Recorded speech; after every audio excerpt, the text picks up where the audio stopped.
Coming up on First at 4, police in Middlesboro say one person is in custody after a toddler was reportedly abused and died. And police are investigating after 2 people were killed in Richmond. What we know about that so far coming up.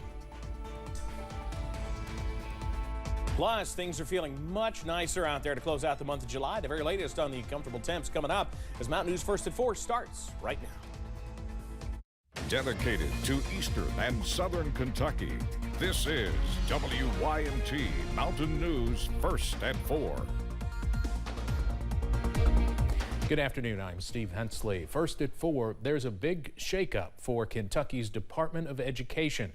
Commissioner Jason Glass is stepping down. Glass was appointed commissioner in 2020 by the Kentucky Board of Education. His 4-year contract was set to expire in September of next year. Now he'll be leaving his current post on September 29th. Kentucky Board of Education Chair Lou Young says, quote, he led definitely through the challenges of the pandemic and 2 major natural disasters, while at the same time galvanizing support across schools and communities around a bold new vision for learning and teaching in the Commonwealth. She says KBE will hold a special meeting in mid-August to determine the next steps and a timeline for moving forward. The commissioner oversees the Commonwealth's K-12 school system and its 635,000 students. They also act as superintendent of the Kentucky School for the Blind, the Kentucky School for the Deaf, and 53 area technology centers. Court appointed special advocates, or CASA, help children facing abuse and negligence in the home. CASA of the Appalachian Mountains supports kids in 7 counties. CASA volunteer coordinator Kayla Bryant says last year there were nearly 1,200 reports of child abuse. Between January and June of this year, there were 382 reports made versus 392 reports at this time last year. With looking at the reports, you can see an increase from the summer to the end of the year. And I believe that's mostly because as children attend school, they have more eyes on them. So that will lead to more reports being made to child services. Bryant says they make sure they are there to support the children and make sure no information falls between the cracks. She says to make a report, you can call the number you see there on your screen at 1-877-597-2331. And unfortunately, a terrible case of child abuse in the news today out of eastern Kentucky. We've been following this developing story all day. Middlesboro police are investigating after a 17-month-old reportedly died from severe abuse. The child's mother, Erica Lawson, is in custody in connection with the death of her child. Because of the severity of her injuries, the child was flown to Children's Hospital in Knoxville for Middlesboro ARH. Some of the toughest cases that we've had here and the most severe are done by perpetrators who are closest to that child, family members themselves. Do not assume that you're going to leave it with aunt, uncle, brother, sister, grandma, grandpa, and it's going to be safe. The Commonwealth's attorney says if people suspect abuse, they should report it to Child Protective Services immediately. We'll have much more on this disturbing case coming up tonight at 6. Well, weather-wise out there today, hard to beat what's going on out there at the moment, but we'll give it a shot as we head even into tomorrow. Here's the view outside. Now, you notice in the distance some clouds kind of shining from the sun there. Yeah, we've seen some downpours go up this afternoon. Upper 70s here in Hazard now, and that is a little rain-cooled. Upper 70s, same thing in Pikeville, where we've got a cloud over the sun right now.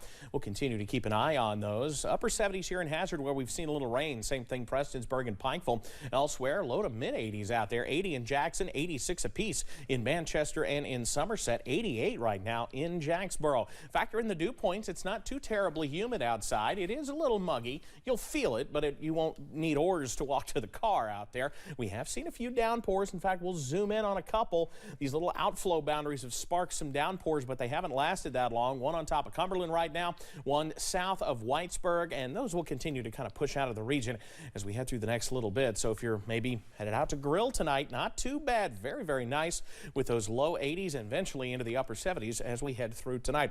Steve, I'll have the very latest, though, on when some showers could try to return, but most of all, another beautiful day tomorrow. That's in a few minutes.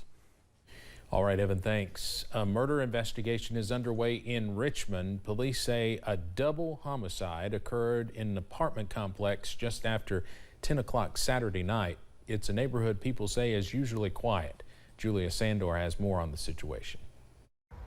The Richmond Police Department are investigating a double homicide that occurred on Saturday night. They say the two victims found at the scene were Warren Bowman and Michaela Walker. Now, they say they're giving all of their support to the families and the community. Just after 10 o'clock on Saturday night, the Richmond Police Department say they responded to a call in reference to a shooting on Foxhaven Drive. They say that's where they found Walker and Bowman with gunshot wounds. Unfortunately, you know, we had two people that lost their lives, and their families and their friends and everybody else that they know is part of our community. Police say this stemmed from a domestic dispute between Walker and the suspect that officers identified as Stefan Baskerville. Several hours after the incident, police say Baskerville was arrested and charged with murder, domestic violence, murder, and tampering with physical evidence. While the investigation continues, the police department's preliminary investigation indicates that Bowman could have tried to intervene on Walker's behalf. We do know that he was a witness.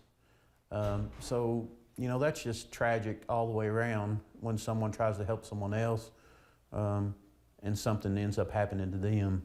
As of right now, the investigation is still ongoing, but the Richmond Police Department asks that the community remembers the victims that were lost.